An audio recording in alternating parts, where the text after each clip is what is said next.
our NewsNation D.C. Bureau Chief, Mike Viqueira.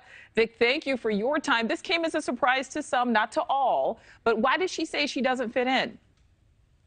Well, as you saw in that video, that was a video press release that her office put out. She's rejecting what she calls the rigid partisanship of Washington, where she says the loudest and most extreme voices set the agenda. I don't think there's any secret there, Nichole. She says there's a fundamental disconnect between everyday Americans and the two major parties, and she says she doesn't perfectly fit in to either one. She also points out that more and more Arizonans are rejecting traditional party politics by becoming independents. And that's true, really. The trend in Arizona mirrors a trend nationwide in both politics and for that matter, in political media. Voters who register as independent or unaffiliated now outnumber both Republicans and Democrats nationwide. And think about this, Nichole. Arizona also has a tradition of senators who don't march in lockstep with their parties. Just think of John McCain, who was called a maverick so many times it became kind of a cliche. Yeah, it does seem to be a bit of a tradition there in Arizona. In real terms, then, Vic, what does this really mean for the balance of power and for the president's agenda over the next 2 years? I have to say it's probably not going to matter much. Sinema's switch won't change the Senate balance of power. She'll still count as a Democrat, will still sit in the Democratic side on committees and on the Senate floor as well.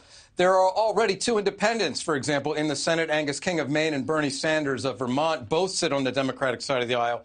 So Sinema will continue to get her committee assignments from Chuck Schumer. And the White House, as far as they're concerned, and President Biden, quick to portray this as more or less a bureaucratic technicality, saying the change in registration is a mere matter of paperwork almost. Today, the president's spokeswoman was very careful not to be critical of Sinema and was quick to point out that Senator Sinema votes with Democrats and on the president's side 93% of the time anyway. So really, for President Biden, the day ends as it began, facing an incoming Republican majority in the House, Nichole, that's going to be at odds with both the White House and what remains a democratically controlled Senate. All right, remains democratically controlled. So if it doesn't change the power system, then why did she do this? That's a great question. Senator Sinema may be making a virtue of necessity, a political necessity. She is not popular in Arizona, with polls showing low approval ratings among groups across the political spectrum there, including and perhaps especially Democrats. That has a lot to do with her very public thorn in the side stance against President Biden and some of his biggest initiatives over the course of the last 2 years, like his Build Back Better bill and tax increases on corporations and wealthier Americans, which Sinema opposed, ultimately winning concessions from the White House and voting for a scaled-down version of those bills in the end. There have been calls among the base of the Democratic Party nationwide and within Arizona for a primary challenge when her term ends after the next election. When the next election occurs in less than 2 years now, if you can believe it, in 2024. That challenge was likely to come from a sitting Arizona representative, Democrat Ruben Gallego. He's seen as her most likely challenger. And today, Gallego was quick to take a shot at Sinema, accusing her of putting her own interests ahead of Arizona voters and siding with wealthy companies and bankers. So the 2024 race has already begun in Arizona, and it's going to kick off elsewhere very soon. But this news this morning took a lot of people by surprise. When the dust settled, it appeared that the status quo may hold in terms of power in the Senate and the ability of President Biden to get his initiatives and his judicial nominees through that body. Nichole. Vic, before we let you go, just really quickly, so we're seeing Sinema do this. Do you think there's a chance we'll see any other senators make this change?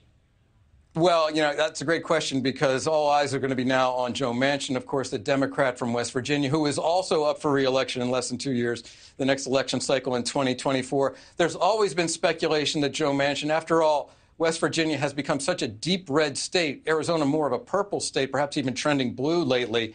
But in terms of Manchin, people wondering when and if that switch is going to come.